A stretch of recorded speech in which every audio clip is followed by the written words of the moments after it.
I think setting up a mentoring platform consisting of companies that, the Irish related companies both overseas and here that have been successful in growing their business, that are willing to share and mentor small SMEs and that are here wanting to in fact trade would be a very, very powerful idea.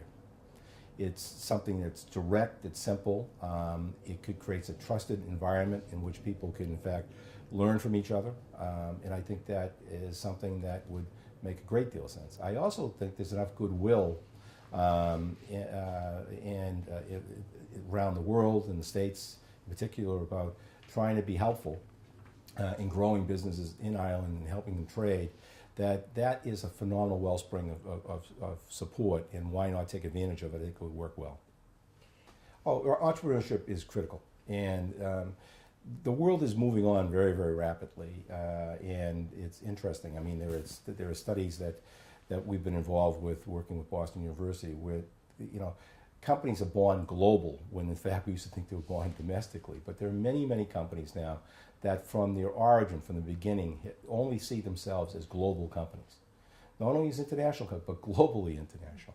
And this is moving very, very quickly, and it's being studied, as I said, at Boston University. But that's where the world is going.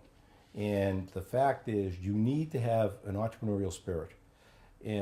Without that, people aren't willing to take the risk. I don't see any difference between an Irish entrepreneur and an American entrepreneur. Maybe the tools that are available to the American entrepreneur are more developed.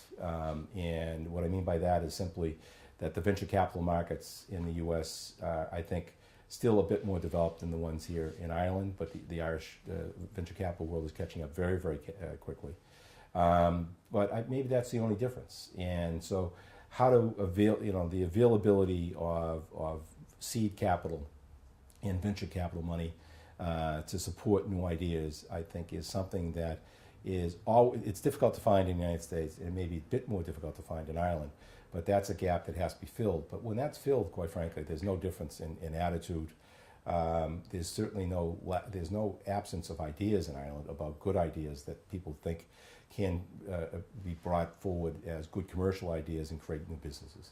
The idea, to develop a solidarity fund to support new ideas and entrepreneurs is a strong, positive idea.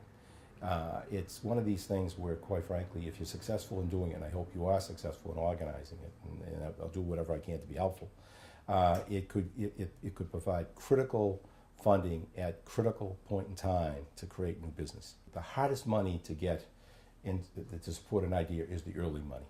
And unless you have a family that's basically going to mortgage their house for you or do other things like that, it's often very, very hard for people to come by to come by and find that money. But without that money, it's very hard to prove the concept, and without the proof of concept, it's then very hard to go on. So I mean, that is the essential funds. If a solidarity fund like that was created, it would work, I think, and be extremely, extremely valuable.